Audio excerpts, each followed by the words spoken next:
Iran মধ্যপ্রাচ্যের একটি প্রাচীন সভ্যতার দেশ, হাজার বছরের ইতিহাস, সাহসী জনতা আর শক্তিশালী সামরিক কাঠামো সব মিলিয়ে এই দেশটিকে আজকের দুনিয়ায় একটি অপরাজয়ের শক্তিতে পরিণত করেছে। তো বন্ধুরা, আজকের এই ভিডিওতে আমরা জানবো কেন ইরানকে যুদ্ধে পরাজিত করা এতটাই কঠিন বা অসম্ভব প্রায়। ইরানের ভৌগোলিক অবস্থা এমনভাবে গঠিত যে যেন এটি একটি প্রাকৃতিক দুর্গ। এর চারিদিকে রয়েছে পাহাড়, মরুভূমি এবং দুর্গম এলাকা। শত্রুর জন্য স্থলপথ আক্রমণ করা কঠিন এবং বিপজ্জনক, বিশেষ করে পশ্চিমা গ্রাস পাহাড় এবং উত্তর পূর্বে এলবুজ রেঞ্জ যুদ্ধের সময় ইরানকে স্বাভাবিক প্রতিরক্ষা দেয়। আমেরিকা এবং ইসরায়েল যদি কোনোভাবে অভিযান চালাতে চায়, তবে তাদের এসব পাহাড়ি অঞ্চল অতিক্রম করে 1 ইঞ্চিও আগানো দুঃসাধ্য। ইরানের জনসংখ্যা প্রায় 9 কোটির কাছাকাছি।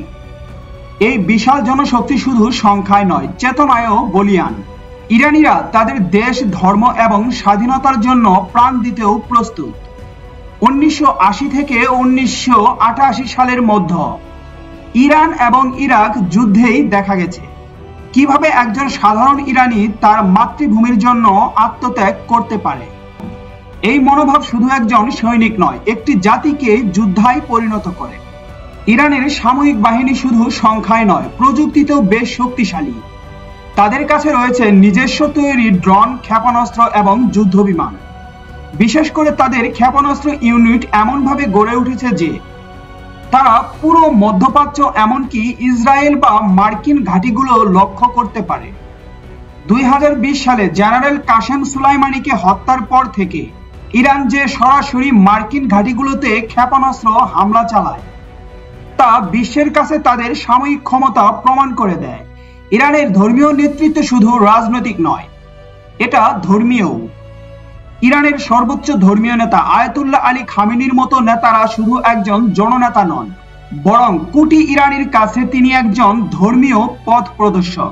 এই ধর্মীয় ঐক্য এবং ইসলামী বিপ্লবীদের চেতনা সাধারণ ইরানিদের মধ্যে এমন এক মনস্তান্ত্রিক শক্তি জাগিয়ে তোলে যা বিদেশি আক্রমণকারীদের জন্য ভয়ঙ্কর। ইরানিরা বিদেশি দখলদারিত্বের প্রতি ঘৃণা। ইরানিরা অতীতে ব্রিটিশ ও মার্কিন হস্তক্ষেপ বহুবার দেখেছে। 1953 সালে মোসাদ্দেক সরকারকে সিআইএ যেভাবে সরিয়ে দেয়, তা তাদের জাতিগত স্মৃতি এখনো জ্বলজ্বল করে। ফলে আধুনিক ইরানিরা চরমভাবে বিদেশি হস্তক্ষেপ বিরোধী। তাই কোনো বহিরা শক্তি চাইলেও এ জাতিকে কাবু করতে পারে না। ইরান সরাসরি যুদ্ধ ছাড়াও মধ্যপ্রাচ্য রাজনৈতিক প্রভাব বিস্তার করে। লেবাননে হিজবুল্লাহ, সিরিয়ায় আসাদ সরকার, ইরাকে মিশিয়া বাহিনী এবং ইয়েমেনের বহু বিদ্রোহীদের সমর্থক দিয়ে ইরান এক বিশাল প্রতিরোধ জোট গড়ে তুলেছে। কেউ ইরানকে আক্রমণ করলে পুরো অঞ্চলে আগুন ছড়িয়ে পড়বে। এটি প্রায় আন্তর্জাতিক শক্তিগুলোর সকলেরই জানা। দশকের পর দশক মার্কিন নিষেধাজ্ঞার মধ্য থেকেও ইরান নিজেদের অর্থনীতি দাঁড় করিয়েছে। তেল রপ্তানিতে হ্রাস পেলেও তারা বিকল্প পদ্ধতিতে অর্থনৈতিক লেনদেন চালিয়ে গেছে। এমনকি ইরান নিজস্ব প্রযুক্তিতে স্বনির্ভরশীল হয়ে উঠেছে। যুদ্ধের সময় এই স্বনির্ভরশীলতা ইরানকে দীর্ঘ সময় ধরে রক্ষা করতে পারে। ইরানের বিরুদ্ধে যে কোনো সরাসরি যুদ্ধ বিশ্বব্যাপী জনমতের বিরুদ্ধে যাবে। মধ্যপ্রাচ্য আরেকটি যুদ্ধ চায় না কেউ।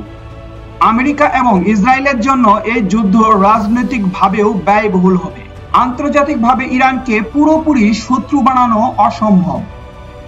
মিলিটারি সক্ষমতা এবং আঞ্চলিক জোট সব মিলিয়ে ইরান আজ এমন এক দেশ যাকে আক্রমণ করা মানে নিজেকে ধ্বংসের দিকে ঠেলে দেওয়া।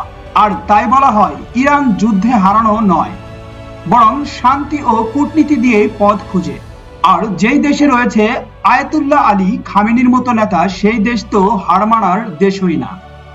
ইসরায়েল এবং ইরানের যুদ্ধে আয়াতুল্লাহ আলী খামেনি বলেছে, আমার কাছে ইরান বড় কথা নয়, আমার কাছে ইসলামটাই বড় কথা। তাই আমরা কোনো বহির্বিশ্বের কাছে মাথা নত করব না। আর এমন শক্তিশালী মনোভাব ইরানিদের শক্তি জুগিয়ে তোলে। আয়াতুল্লাহ আলী খামেনি ইরানের সর্বোচ্চ নেতা। 1989 সাল থেকে এই পদে আছেন তিনি শুধু একজন রাজনৈতিক নেতা নন, বরং ইসলামী বিশ্বের এক প্রভাবশালী ধর্মীয় ব্যক্তিত্ব। তার সিদ্ধান্তই ইরানের পররাষ্ট্রনীতি, বিশেষ করে ইসরায়েল ও যুক্তরাষ্ট্রের বিরুদ্ধে কৌশল নির্ধারণ হয়। খামেনি বরাবরই ইসরায়েল দখলদারত্ব রাষ্ট্র বলে থাকেন এবং ফিলিস্তিনিদের প্রতি সমর্থন জানিয়ে আসছেন। ইরান ও ইসরায়েলের মধ্যে দ্বন্দ্ব এটা কোনো নতুন বিষয় নয়। 1979 সালের ইরানি বিপ্লবের পর থেকেই ইরান ইসরায়েলের সম্পর্ক শত্রুতে পরিণত হয়। ইরান মনে করে ইসরায়েল মুসলিম ভূমিতে অবৈধভাবে দখলদারিত্ব চালাচ্ছে। অন্যদিকে ইসরায়েল ইরান তাদের অস্তিত্বের জন্য হুমকি মনে করে, বিশেষ করে ইরানের পরমাণু কর্মসূচির জন্য। 2023 সালের শেষের দিকে গাজা যুদ্ধের সময় থেকে ইরান ও ইসরায়েলের মধ্যে উত্তেজনা নতুন মাত্রা পায়। অন্যদিকে ইসরায়েল ইরানের ভিতরেও বাইরে একাধিক বিমান হামলা চালিয়েছে। সম্প্রতি ইরানের উপর ইসরায়েল ড্রোন হামলা ও পাল্টা জবাবে ইরান প্রথমবারের মতো সরাসরি ইসরায়েলের উপর শতাধিক ড্রোন ও ক্ষেপণাস্ত্র হামলা চালিয়েছে। এই উত্তেজনার মধ্যেই ইরানের সর্বোচ্চ ধর্মীয় নেতা আয়াতুল্লাহ আলী খামেনি সরাসরি বলেছেন, ইসরায়েল নিঃশেষ হয়ে যাবে। তিনি যুদ্ধের পক্ষাবতী না হলেও বলেন, মুসলিম বিশ্বকে ফিলিস্তিনিদের পাশে দাঁড়াতে হবে। খামেনির নেতৃত্বে ইরান প্রতিরক্ষা খাতে প্রচুর উন্নতি করেছে, বিশেষ করে ড্রোন ও ব্যালিস্টিক ক্ষেপণাস্ত্রে। তিনি ঘোষণা করেছেন, আমরা যুদ্ধ চাই না, তবে যুদ্ধ চাপিয়ে দিলে জবাব দেব। বিশ্বের বড় শক্তি মার্কিন যুক্তরাষ্ট্র, রাশিয়া, চীন এই যুদ্ধ নিয়ে দুশ্চিন্তায়। মার্কিন যুক্তরাষ্ট্র ইসরায়েলের পক্ষে রয়েছে। অন্যদিকে রাশিয়া, চীন অনেকটাই নিরপেক্ষ থেকেই ইরানের প্রতি সহানুভূতিশীল। যদিও এই যুদ্ধে সরাসরি রূপ নেয়নি, তাহলে এটি গোটা মধ্যপ্রাচ্যের ভয়াবহ সংঘর্ষ রূপ নিতে পারে। বিশেষজ্ঞদের মতে এই যুদ্ধ শুধু দুই দেশের মধ্যে নয়, বরং একটি আদর্শগত যুদ্ধ, ইসলামী প্রতিরোধ বনাম পশ্চিমা আধিপত্য। আয়াতুল্লাহ আলী খামেনি শুধু একজন ইরানের নেতা নন, মুসলিম বিশ্বের চোখে একজন প্রতিরোধের প্রতীক। তার নেতৃত্বে ইরান এখন এক ঐতিহাসিক সন্ধিক্ষণে দাঁড়িয়ে আছে। বন্ধুরা, এই যুদ্ধ কি সত্যি আসন্ন, নাকি এই যুদ্ধের মধ্যে এক নতুন কূটনীতিক সমাধান তৈরি হবে? আপনার মতামত কমেন্ট করতে ভুলবেন না। ভিডিওটি ভালো লাগলে আমাদের চ্যানেলটি সাবস্ক্রাইব করে পাশে থাকবেন এবং পরবর্তীতে কি ধরনের ভিডিও দেখতে চান তা আমাদের কমেন্ট করে জানিয়ে দিবেন। ধন্যবাদ।